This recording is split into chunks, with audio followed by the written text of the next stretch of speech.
Hey guys, welcome to the Laying Foundations podcast. It's your co-host Davis Hambrick. Joining alongside me today is Walker Lott. What's up, Walker? What's up, Davis? Man, really good to be here. Yet another podcast we got going on. Dude, today we got the honor and the privilege to interview McKelvy Douthit. He is the assistant project manager for Layton Construction, and that's pretty close to my heart because I actually got to work with McKelvy. Him and the team at Leighton, we were on the Vanderbilt University new dorm project that they're building, and I really got a chance to spend time with him and see his leadership and his skills as an assistant project manager, soon to be project manager for Leighton. It was really cool to have a firsthand experience with one of our guests, and I'm really excited for you guys to get to hear it and get to learn a little bit more about him. He just got a lot of wisdom, got a lot of really good advice to give us. So lean in, listen to him, and really enjoy what he has to say. So without further ado, McKelvy Douthit. McKelvy, what's up, dude? Welcome to the show. Special guest today. McKelvy and me know each other from the summer. Got to be on his team at Vanderbilt with Layton Construction. McKelvy is the assistant project manager on that project, again, with Layton Construction. And next week, we get to interview Johnny Green, who's the project manager on that show. But McKelvy, what's up, dude? Tell us a little bit about yourself. I just start from Alabama, from a smaller town, Decatur. Born and raised, went to Auburn, stumbled into the building science program at Auburn, loved it, and made my way through the program and ended up in Nashville, Tennessee with Layton Construction, and started on a dorm project at Vanderbilt 3 years ago. Still trying to finish that one. Should be done in a few months though. That's awesome, McKelvy. A little known fact, my aunt actually got me an internship in Indicator. Have you ever heard of Fight Building Company? I know Fight. Yeah. Yeah, I interned there. Yeah, no, they're like family friends. I know them pretty well. Awesome. If we could backtrack for a second, you talked about stumbling into building science. What made you want to get in construction, or what made you kind of pursue building science? Was it a job while you were in Decatur, or how'd you get there? Well, so I went into Auburn thinking I'll do engineering, probably 5% of building science students. Made it through the first semester with intro classes, and it just wasn't that interesting. And actually, that summer before my first year at Auburn, I interned with an engineering firm, and they didn't have much for me to do, but I dabbled in CAD and creating, and honestly, it was pretty miserable. And by engineering just from that, and kind of found out through engineering through and at Auburn, I was a farmhouse, and some of the older guys were in building science, and I was working on some projects that first semester, and they started messing with me saying I should do building science, and I was just like, okay, let me look into this and kind of figure out what it was. And I think a few weeks later, I and jumped right into it. That's funny. We've had a lot of guests on here so far, and the common theme that I see with a lot of them is that most of the people start in engineering at first, and then they realize this is not really. I don't like this. This is not what I thought it was going to be like, and then they move to building science or architecture or something similar. And I think that kind of goes with one of the aspects of the show is that we're trying to open people's eyes to what construction actually is. When you grow up, especially not really paying attention to what's going on, you kind of think the engineers are the ones that build the building or put everything together. You don't realize that, they just make the plans for it and the structural and make sure it doesn't fall down. But, the general contractor is the one that actually builds it. So when you got into the program and started looking for a job, what drew you to Leighton? What drew you to Leighton Construction and eventually ending up in Nashville? My first internship, I will say I probably just got lucky. I once again knew an older farmhouse that was going to intern and actually worked with Leighton, and I talked to him, ended up talking to somebody at a career fair with Leighton, and ended up getting offered an internship. That first internship was actually in Nashville, and really enjoyed it. And I returned with them again. The next summer, I actually changed companies and went to go intern with Holder my third summer before graduating. But eventually jumped back to Leighton for full time after I graduated. Yeah, I think that's a common theme too. A lot of people, at least our age, it's similar with Walker too. You're kind of drawn to the company that has great relationships, and you have a better experience as an intern. I think it's awesome, honestly, that as building science students, we get the opportunity to go, each semester if you want to pursue that, to go to a different company, see what it's like. I think that's a cool perspective. McKelvy, if you can, Walker kind of touched on a little bit of talking about, if you didn't grow up in construction, you don't really know what it's about. We think that, the engineers built it. And for me personally, I thought, civil engineering were the guys that built the building. But, finally getting into construction, oh, wow, it's actually general contractor. So what do you think? Why do you think that is? Why do you think there's this misconception that construction workers, you just think of a dirty construction worker, you don't think he's intelligent, or you think that, they can't do it, or why do you think we have that? I don't know. That's a good question. You could probably spend hours talking about that. I mean, it probably has to do with the fact that for the longest time, the engineers made a lot of money and did the designing. I don't know. It's really, you watch how the world's gone, and most of the energy and the money put in to the economy and to different areas. And yes, construction is one of the one of the highest areas where money is poured into the economy, but most of the attention that you see on the news and everywhere else is put towards new technology, and it's put towards, going green and all these different types of companies. You don't really see a lot of construction companies coming out of the blue, except for a few construction technology companies, but they don't really talk about the people within that industry. Mm-hmm. And the thing about construction is you can't replace people with technology like you can in a lot of other jobs. So you have to have someone on the job site hammering a nail, managing the construction site. And there are things on the site that technology can help improve. I've seen a robotic bricklayer before, and you just start stacking the bricks and going up. But you have to have someone to set that up. You have to have someone to fill in the bricks. So as from being in the construction industry for a while now, and kind of seeing a lot of different things, I know Vanderbilt is a huge project. I mean, it's a couple $100 million, combined. What has been your biggest eye-opening experience from coming from college into the real world, of what you noticed is not at all like you expected? It's a good question. One thing that I didn't expect before I started work was just how important relationships would be at work and with your subs, with the owner, and how you talk to people. I mean, there's something to be said about having a good relationship and wanting to do something for somebody, and somebody wanting to do something for you. I mean, if there's two people asking me to do something, I'm going to prioritize that task by who I like working with more, or, who hasn't pissed me off, Honestly, I think that's one of the biggest things that surprised me about work. Now, that you could probably apply that to all industries, I would have to imagine. But I mean,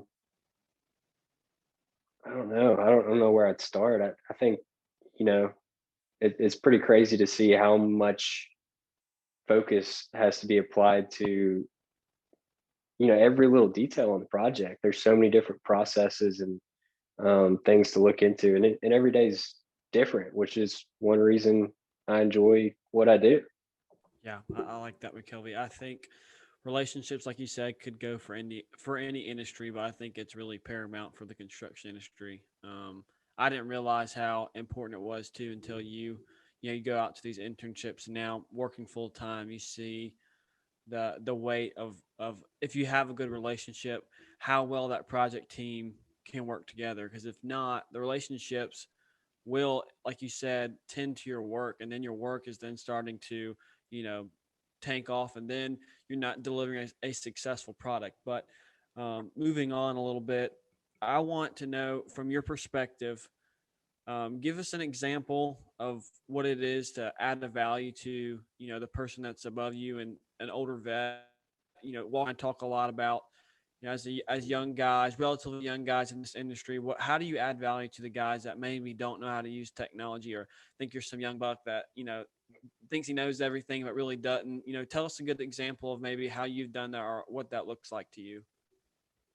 Uh, we've got some superintendents that are like in their 40s, early 40s, and they're really starting to buy into the processes and tools that we have with software on iPads and the computers. I mean, it really automates things and centralizes information. But I mean, that information is only as good as the input. And we've got a good project engineer on the job. She's doing awesome, making sure all the information is there, and we'll do the same for the next project. I honestly didn't do the best with my project, the first of the 3 dorms we're building, but I had a little bit of a learning curve, and have hoped to teach better than I have done on this second project. So I think people are only going to utilize the tools and technology if they're willing to, and it's kind of hard with senior leadership guys sometimes because they use it every day, and they kind of just hand it off to the guys that actually need to use it. That's a question a response you're looking for, right? Well, I just wanted to see, maybe it's my fault for not communicating that. What does it look like when you try to add value? It doesn't have to, I shouldn't have used the technology instance because I know it's a tough one. But, there's something that I've noticed. I did thesis research, McKelvy, where I went and talked to people about, skilled labor gap. But in that time, I talked about how Walker's brought this up in previous podcasts, how there has been a gap in the age of when guys are retiring and where we're going into construction. There's like, you know, 50 to, I don't know, 20 or 30 years difference. And if we don't learn that stuff, those guys are going to leave, and we're going to just be having to figure it out for ourselves, which I get, that's our industry. But how do you add value to that guy? It's hard. And I just want to see, is there a good example that you have? We get in, we've got to take it in as quickly as we can, because those guys are retired, and we hopefully get pushed up into a higher position. I know, Davis, you've been working for a few months now in the industry. I mean, you honestly will pick up on everything a lot quicker. Been working 3 years, and it's crazy the amount of things that I've learned personally. Right. And probably will learn over this year. Yeah. How do we add value? So, I explain this. Well, one of the things I heard John Maxwell say was, one of the things when people move up, and you just think of this as a hierarchy, because I want to ask you later how you define leadership. But if you think of a hierarchy, you think of the person moving up to that next step. So for you, it'd be project manager, above that, senior project manager. And he talks about how when you get to that role, it's even more on the senior project manager to learn how to lower that gap and make that gap insignificant or make it very small, because that gap between where he used to be as an APM, he should be able to recall and, I know how to communicate with this guy. I know what he's going through. I know how to, have a relationship with him. So I was just curious of, what do you think? Is there something, a trait, or is there something that's tangible that you could think of? How can I add value to that guy, being a young guy, not knowing as much as they do, but I can still help them in a way? Yeah, I mean, I think just the best thing you can do to add value to any project is just have a good attitude and do everything with all you've got. I mean, I think there's something to be said with effort, and a good attitude. And if you provide those two things, I think the knowledge and success will follow with that. I think that's really great, especially how you put it. And from me, coming from an outside perspective looking in, especially because I've gotten to work with you and work with the team at Vanderbilt and see exactly how everyone works together. You do exactly that. You're the guy that kind of, people will throw things on you and they don't know where to put it, and you take it and roll with it. And you always had a good attitude about it, and you go and manage the project and you get it done. That was something I very much admired and looked up to, and kind of wanted to emulate how you did things, and especially how you managed the different architect and the different subs that you had to deal with on a daily basis. And it was really cool also just to kind of see the growth that occurred with everyone while I was there. Because it started with a whole new set of interns, at the very beginning of the summer, and you don't really know everyone. You don't really know how people work. And I'm watching, McKelvy, and I didn't see Johnny for 3 weeks because his wife just had his baby. Yeah, So, that's true. and so I didn't even meet Johnny for the first 3 weeks. So that everything's a little chaotic, and I'm just like, McKelvy, what you want me to do, man? And you definitely stepped in and became a good sounding block, and definitely showed the advice that you gave of just having a great attitude, and also pulling people up below you who don't really know what's going on. And I think it's pretty hard, especially when you're in that position running such a large project, because I'd come to you and be like, hey man, what you need me to do. You're like, bro, I don't got anything right now. And it's and from my point of view, it's like it is harder for you to have a list of things that I need to do than it just be because you're on a roll, having to go and just I got this done, I got this done, I got this done. This lady's working with this guy's doing this, and you get to a spot where it's Yeah. like you're going, and it's hard to branch off and separate things. And I think you definitely really did a great job of managing everything that way. So as a new even project engineer, because usually that's where everyone starts, what is the biggest learning aspect, biggest thing that you faced when you got there? Learning curve is the word I'm looking for. Going from college, just kind of getting thrown into the fire, because that's really what you do. You get thrown into the fire and you just got to figure it out. And that's something you told me too. I vividly remember you saying you're not going to know most of the things that we're asking you to do, but you just got to figure it out. And you got to search the thing. You got to search the documents. You got to look it up on Google. Google's your best friend, and Yeah. asking people is the best thing to do. And I thought that was great advice, because it's kind of like life. You're not going to get a hand held throughout everything. You just kind of got to figure it out on your own. So for you and your experience and your time as a project engineer, what was your biggest learning curve you had to face? Well, first step when I graduated from college and started, I had to eat my ego a little bit because I wasn't as smart as I thought I was. But I mean, I think like you said, you've got to go into it and you just kind of got to figure it out. I mean, you're not always going to know. I mean, I've got a construction manager I'm working with. He doesn't always have the answers.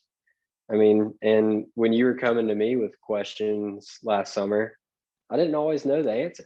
And I knew that information was out there. I didn't know how to tell you to find it, but I could tell you it was out there, which you can't really tell an intern that, hey, the information's out there, just go find it, because So they have it's no somewhere. concept.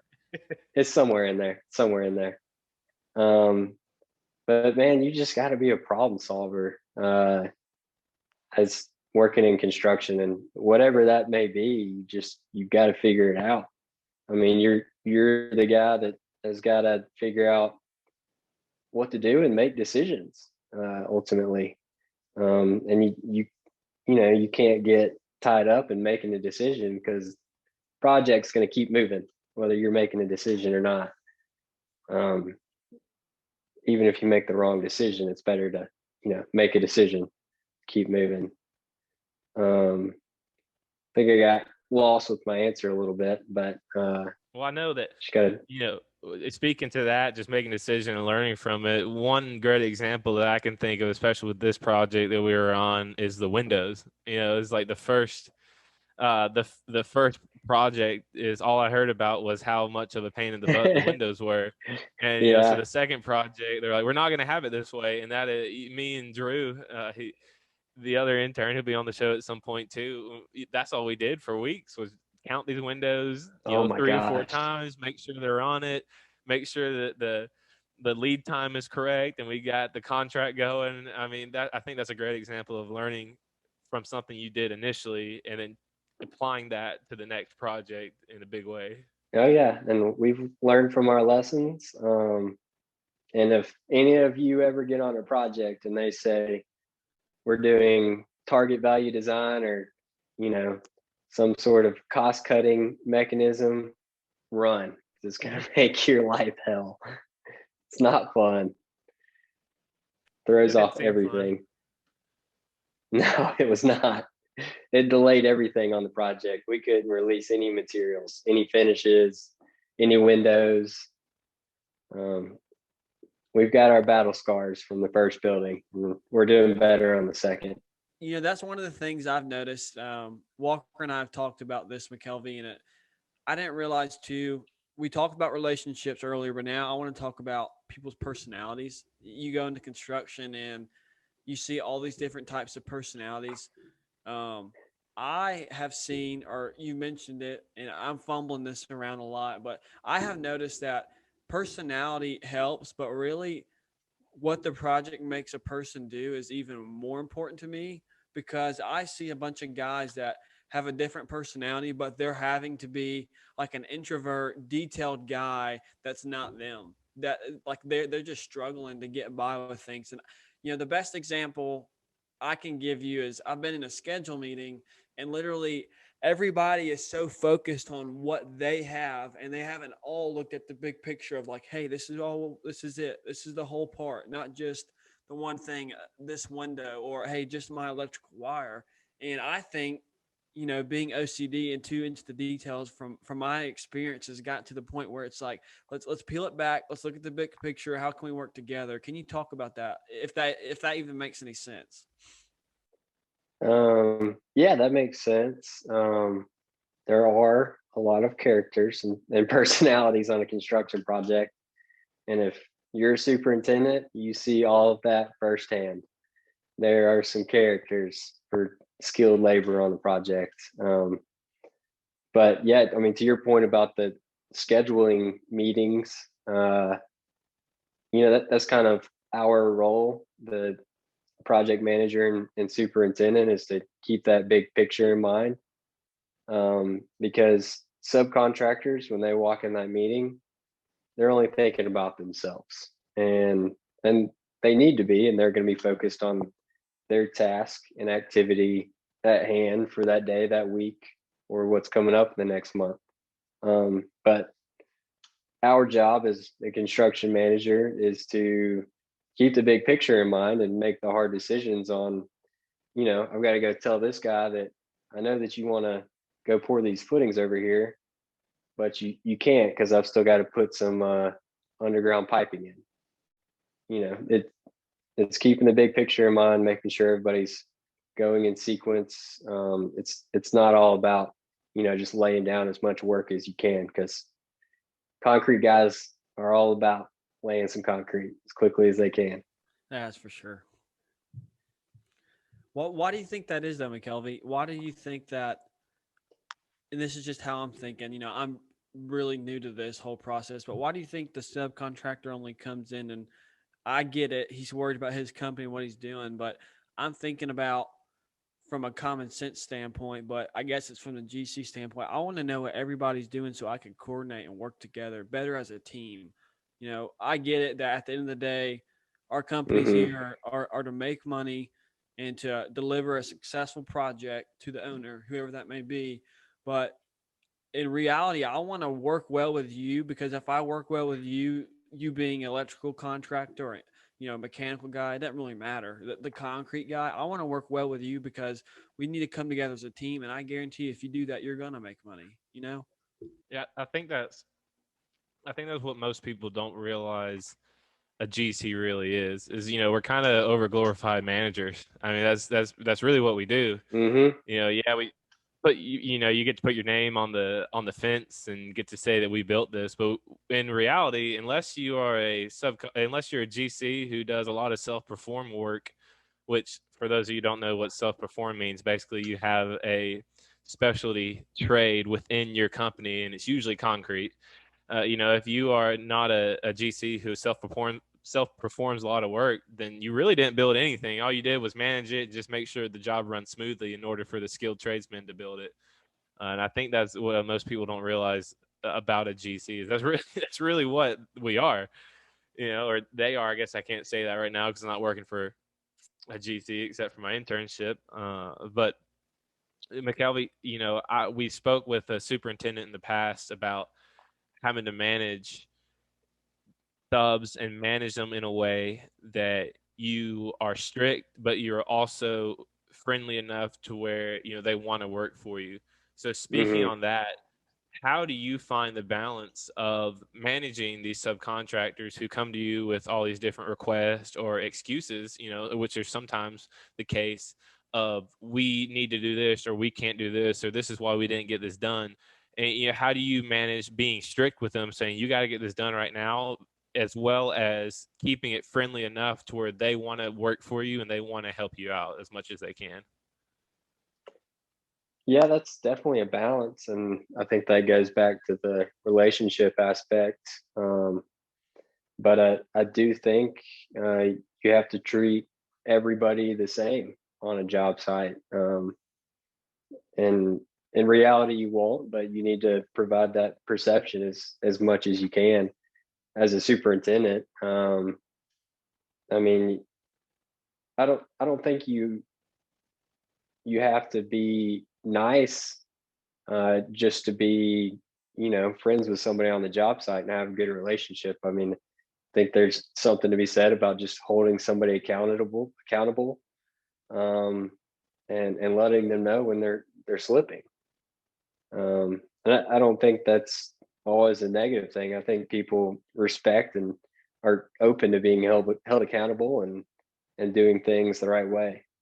Yeah, Walker's talked about that before. I think um, as men, we're pretty okay with being held accountable, but how we do it may be the way of some of the reasons why we have problems. Like you said, you don't have to be a complete jerk to hold somebody accountable. You can Yeah, still be nice.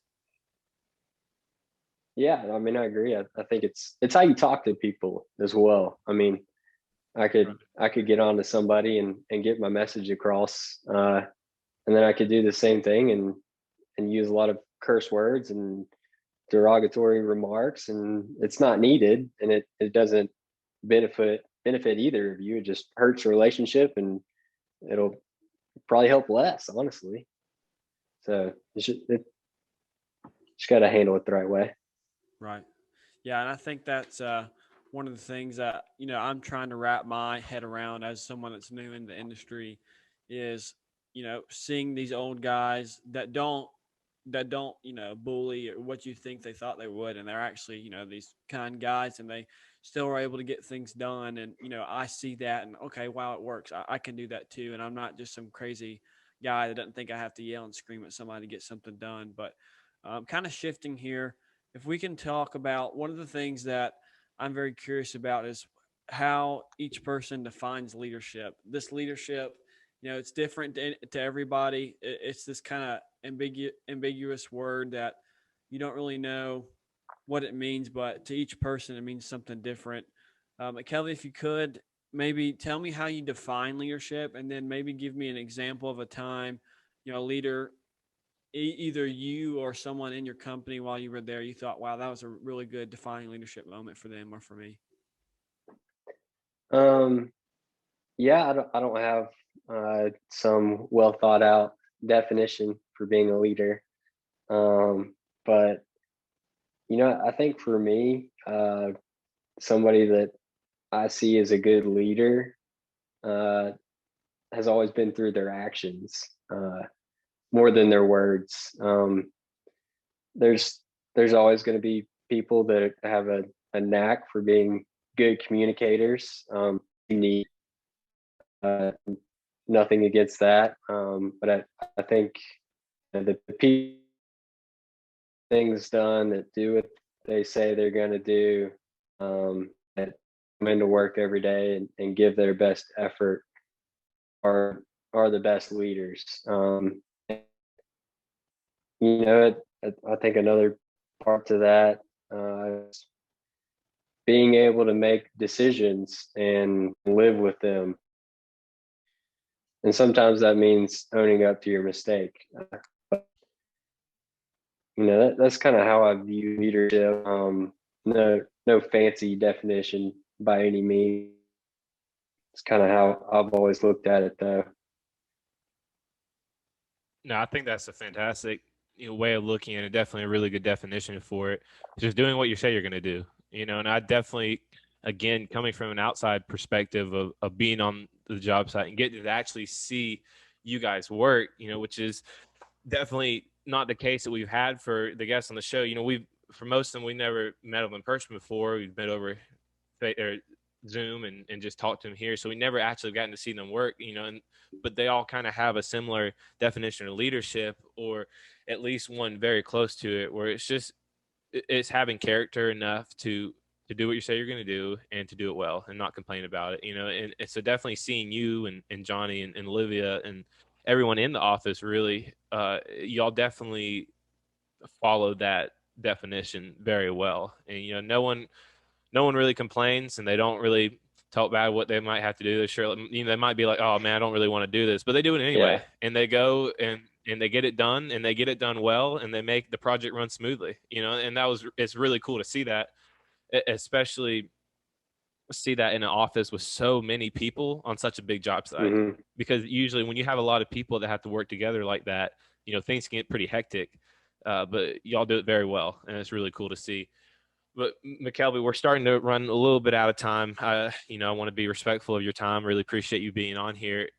For one of the last questions, I want to just kind of get your opinion and your thought on, if you could go back to your 20-year-old self, or you freshman, sophomore year of college, knowing what you know now, what is some of the advice that you would give yourself going forward in school and life in general? What's something you wish that you knew back then, with the knowledge and the wisdom that you gained from the 5 or 6, 7 years that you've been out of school? That's a tough question. I've heard this question asked before, and I don't think you're asking if I would go back and change anything. And I don't think I would, even with all the mistakes I've made. But I'd probably just go back and tell myself to just keep going when it gets hard, and push harder. That's good. Life's going to get hard, and you're going to want to take the easy road at time, but don't, just keep pushing. It's part of life. There's ups and downs, and you're going to be all right. I like it. I think that's fantastic advice, especially for, freshman year is hard on everyone. I know it was for me, at least. I hated freshman year. And so to hear that advice, is really good, just because life's going to go on. It's going to continue. You got to push through, especially the hard times, because everyone's got them. Yeah. Yeah. It might take you 5.5 years to graduate, but you'll get there. Oh yeah. I'm almost there. I'm almost there. But McKelvy, man, we really appreciate you having you on the show and being willing to speak to us. Man, thank you so much for your time. Thank you for being here, and we look forward to speaking with you again soon. Thank you, McKelvy. Appreciate it.